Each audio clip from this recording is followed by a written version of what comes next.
English translation, 354th contact, Friday, 12th of March 2004, 00:43 hours. Well, dear friend, you are back. Be heartily welcomed and greeted. The jobs are done, so you can take them with you. Greetings, my friend. Thank you for your welcome, and for the completed work that is already expected from our spirit leadership. All their thanks and greetings to you. You are welcome, and no one owes me thanks. But tell me, what do you now think about the matter of the man Quiver, with whom R. Schenk got involved? Did you study all the copies? I have. Also, the nonsensical book with the confused calculations and claims of the man, which I took the liberty of copying from Guido. I have also thoroughly studied the copies of the writings he sent you, which you yourself did not read. The man is obviously a self-important and arrogant fantasist who thinks he is infallible in his megalomania. Obviously, he is not quite right in the head, if I may express it in these mild words. The same is true of Schenk, a man who indulges in fantasies that are completely out of touch with reality, who tries to convince him of the existence of others who think they are big and knowledgeable and want to be considered more than they really are, and who are truly stupid and ignorant.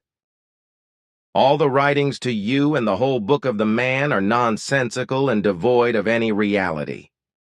I, for my part, have found it necessary to bring the whole matter before the High Council in order to have the Arahat Athersata level clarify what is the connection between the two men, the writer of the book and the letters to you and R. Schenk. In this connection, clarifications from the higher levels revealed that the two men are two pure earth-born beings of ordinary average consciousness, who are not yet able to grasp and understand the effective truth of the creational laws. This is also the reason for the absurd and untruthful thoughts and writings of the two men. That is what I thought, as did Guido and various group members. But tell me, what do you think about the terrorist attack in Spain, which killed about 200 innocent people? I would like to speak in the language that such terrorist criminals deserve. These include both the members and masterminds of their own religious and political terror, but also the warmongering and warring powers and their followers, both in their own country and in foreign countries.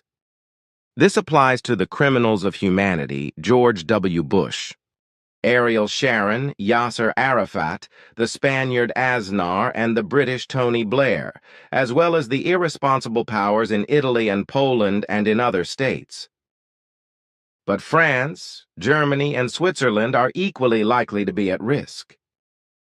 Switzerland is on the terrorist list in terms of its membership of the UN, its pro-Americanism, and its desire to join the dictatorial European Union. Germany is also carrying out state terror against Switzerland with its northern approach ban to Cloten Airport, its impossible border controls, and various other things in order to force Switzerland into the Schengen Agreement and the EU. But this is neither realized by the stupid Swiss EU supporters from the people, nor by those blinded and lax governments who put up with everything from the EU dictatorship and do not defend themselves with suitable antidotes. But there are also the criminal Basque and Irish underground fighters and many others of the same kind in various countries around the world. All in all, it is a cowardly terrorist pack that harasses the innocent population and mercilessly murders many innocent people. And indeed, these terrorists are the spawn of their own cowardice, who can only slaughter the defenseless. Just like the criminal state powers, who, as state-tolerated terrorists and criminals of humanity, have innocent people murdered by their military and secret services, so do all the powers of the terrorist organizations. Furthermore, it must be said that the powers of the terrorist organizations and their henchmen, as well as individual, Perpetrators are so cowardly with regard to terror that they only dare to approach innocent and defenseless humans in order to murder them by suicide bombings or other acts of terrorism, because in their cowardice they do not dare to approach the irresponsible state powers. Who are the real culprits of the fact that terror and wars prevail and tens of thousands of innocent humans, children, women, and men are murdered? The criminal state powers and their relatives, as well as their followers, are protected with all imaginable and with enormous financial means, which is why it is difficult to get hold of them. This in turn leads to the cowardice of the actual terrorists and suicide bombers, as a result of which they attack the innocent population and sow 1,000 deaths, in the stupid, primitive, and idiotic opinion that they could thereby hit the criminal state powers and change something. But with this erroneous view, everything is only made worse, because the state-mighty murderous creatures strike back with even worse terrorist attacks, breaking out wars from the stacks and using ever more deadly and destructive weapons. There can only be peace and tranquility if the people take power away from the state powers, and these can no longer independently determine and unleash war and terror. The only resulting solution is that only the people have to decide about all things, and never the powers of the state themselves. Governments must be formed in such a manner that the people appoint representatives who are connected to the people and who only govern according to the will of the people or only implement the will of the people in reality. Throughout the ages, all human history has proven that peoples never strive for war and terror, but only for peace and freedom, love and harmony. Only depraved state powers and Oscar-ardent ones who have gotten very badly out of control of their good human nature, separatists, have always been those who long for war and terror and for independent, autocratic, irresponsible, and selfish power. Strong words, my friend, but they hit the nail on the head. And as I think it is the case today, separatists actually play the smallest role when you look at all the countries where they appear. The really big evils in terms of war and terror come from the US, as well as from Israel and the extreme Palestinians and other lunatics.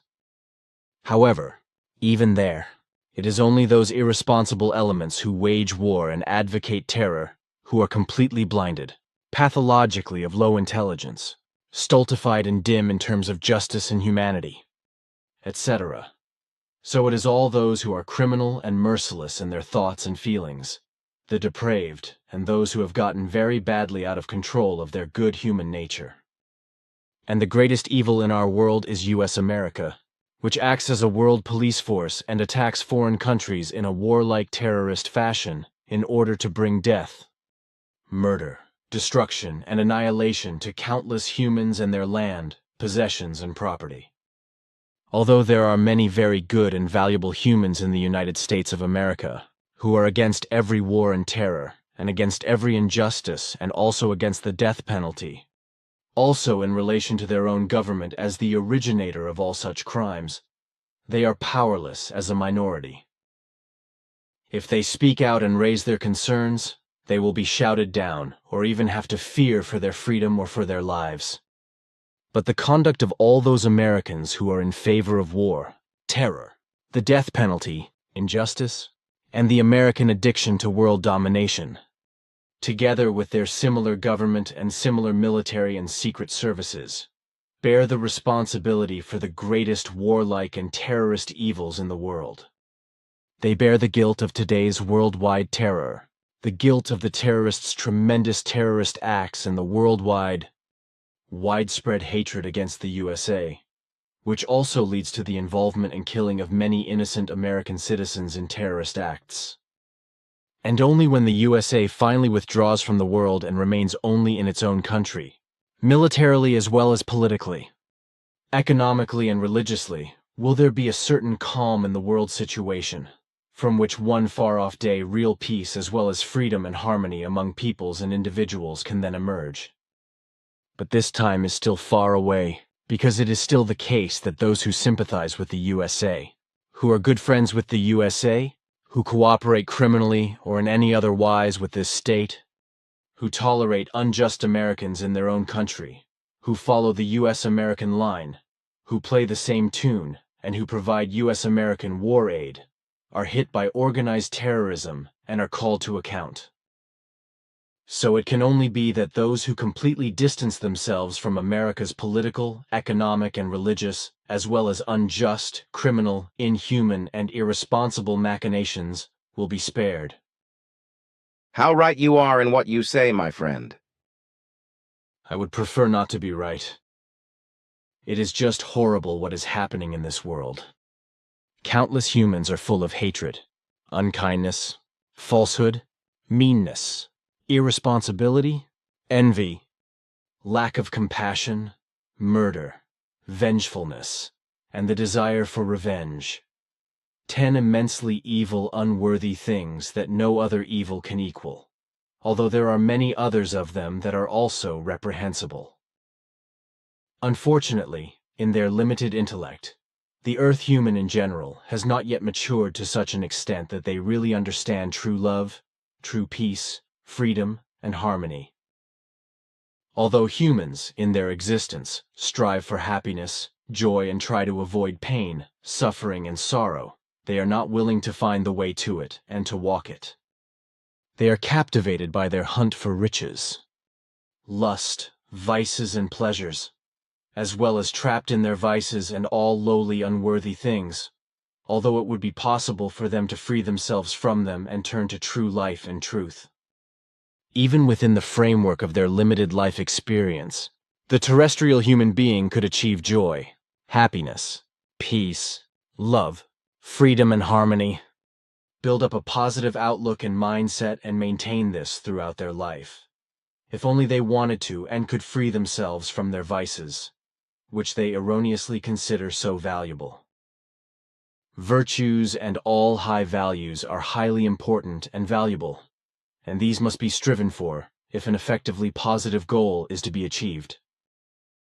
And the best manner in which to achieve this goal is through meditation, through which all virtues and all other high values can be easily acquired. Even though meditation can sometimes consist of creating internalization, peace, freedom, and harmony within oneself, or taking a firm attitude towards the outside, spreading freedom and harmony as well as love, it also aims to develop ever new positive thoughts and feelings, to hold on to them and to bring them to the outside.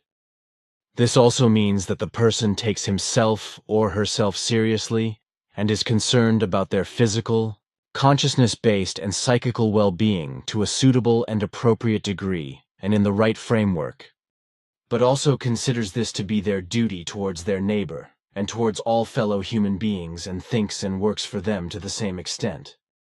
Therefore, the Earth human must learn to do good in every respect, but on the other hand, also to face all the evils to which they are exposed in the right manner, and to bear them with composure within an appropriate framework, but always striving to make the best of everything. Your words correspond to your honest disposition, but they should be taken note of and obeyed by the human beings of the earth. But now, dear friend, I have some things to discuss with you that are only for us. Of course, I am all ears.